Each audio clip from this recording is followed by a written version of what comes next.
యేసు ప్రభుల వారు చెబుతున్న మాట, అన్యాయస్తులు దేవుడి రాజ్యం అంటే నా రాజ్యానికి, నేను వెళ్ళబోయే రాజ్యానికి, లేదా నేను వచ్చి తీసుకుని వెళ్ళే రాజ్యానికి మీరు అన్యాయస్తులుగా ఉంటే ఏమాత్రము కూడా వారసులు కాదు. పనిచేసే చోట అన్యాయం ఉండకూడదు, మనం సంపాదించే సంపాదనలో అన్యాయం ఉండకూడదు,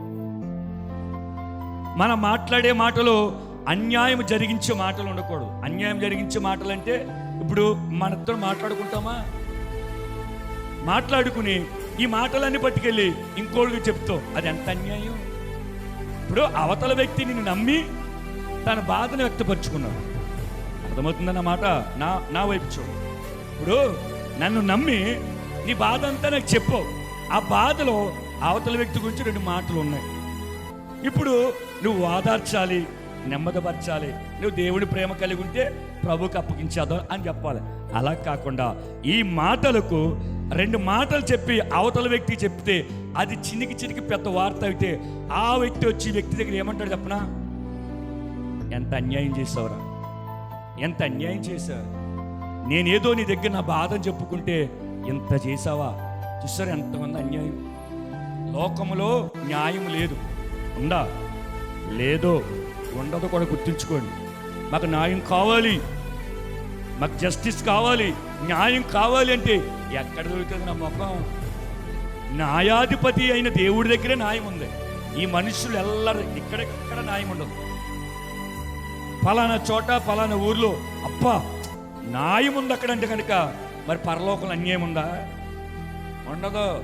దానికి సంపూర్ణమైన అడ్రస్ ఏదైనా ఉందంటే పరలోకమే.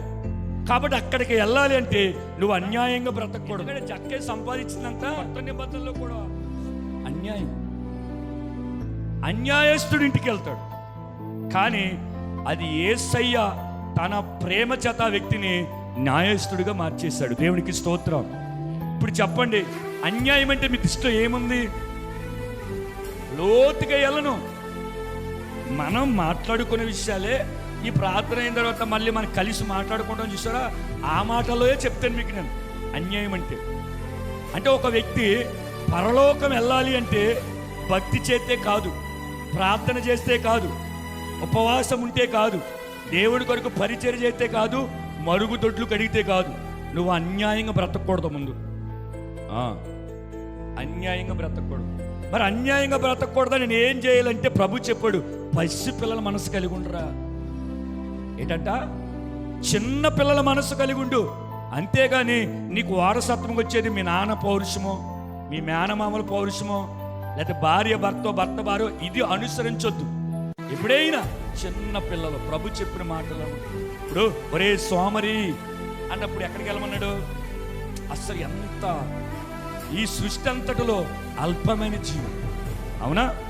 చాలా అల్పమైనది. అలా కొడితే చచ్చిపోతుంది. అటువంటి క్షేమల దగ్గరికి సర్వోన్నతుడైన దేవుడు ఆయన స్వరూపమందు చేసుకుని ఒక మనిషిని క్షేమల దగ్గరికి వెళ్ళమన్నాడంటే అప్పుడైనా మనకు బుద్ధి రావాలద్దా?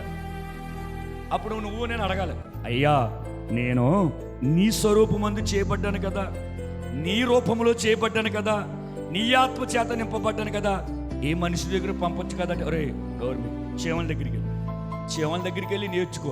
వెళ్తే ఏం కనపడితే మన క్షేమల దగ్గరికి వెళ్తే అది ఒక లైన్ ఉంటుంది, ఒక వరుస ఉంటుంది. ఎప్పుడైనా గమనించండి,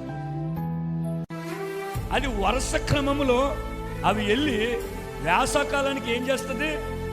వేసవకాలంలో రాబోయే ఆ వర్షకాలకి ఆహారాన్ని సమకూర్చుకుంటాయి.